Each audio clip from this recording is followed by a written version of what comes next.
ಸೋರೆಕಾಯಿ ಚಟ್ನಿ ಮಾಡಲು ಬೇಕಾಗುವ ಸಾಮಗ್ರಿಗಳು: ಸೋರೆಕಾಯಿ 1, ಅಡುಗೆ ಎಣ್ಣೆ 1 ಸ್ಪೂನ್, ರುಚಿಗೆ ತಕ್ಕಷ್ಟು ಉಪ್ಪು, ಶುಂಠಿ 2 ಪೀಸ್, ಬೆಳ್ಳುಳ್ಳಿ 6 ರಿಂದ 7 ಎಸಳು, ಕೊತ್ತಂಬರಿ ಸ್ವಲ್ಪ, ಜೀರಿಗೆ ಅರ್ಧ ಚಮಚ, ಹಸಿಮೆಣಸು 4, ಮೊಸರು 1 ಕಪ್, ದೊಣ್ಣೆ ಮೆಣಸಿನಕಾಯಿ 1.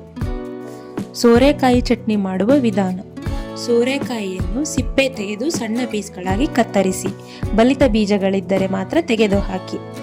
ಬಾಣಲೆಯಲ್ಲಿ ಎಣ್ಣೆ ಬಿಸಿ ಮಾಡಿ ಕತ್ತರಿಸಿದ ಸೋರೆಕಾಯಿ, ಹಸಿರು ಮೆಣಸಿನಕಾಯಿ, ಬೆಳ್ಳುಳ್ಳಿ, ಶುಂಠಿ, ಜೀರಿಗೆ, ಕೊತ್ತಂಬರಿ ಸೊಪ್ಪು ಮತ್ತು ಕರಿಬೇವಿನ ಎಲೆಗಳನ್ನು ಹಾಕಿ ಚೆನ್ನಾಗಿ ಹುರಿಯಿರಿ. ಈಗ ಚೆನ್ನಾಗಿ ಹುರಿದ ಮಿಶ್ರಣ ತಣ್ಣಗಾದ ನಂತರ ಅದನ್ನು ಮಿಕ್ಸರ್ನಲ್ಲಿ ರುಬ್ಬಿಕೊಳ್ಳಿ.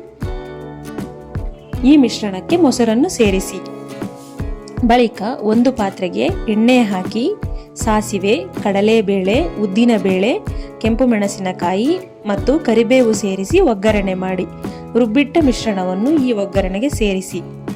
ಈಗ ರುಚಿಕರವಾದ ಹಾಗೂ ಆರೋಗ್ಯಕರವಾದ ಸೋರೆಕಾಯಿ ಚಟ್ನಿ ಸವಿಯಲು ರೆಡಿ.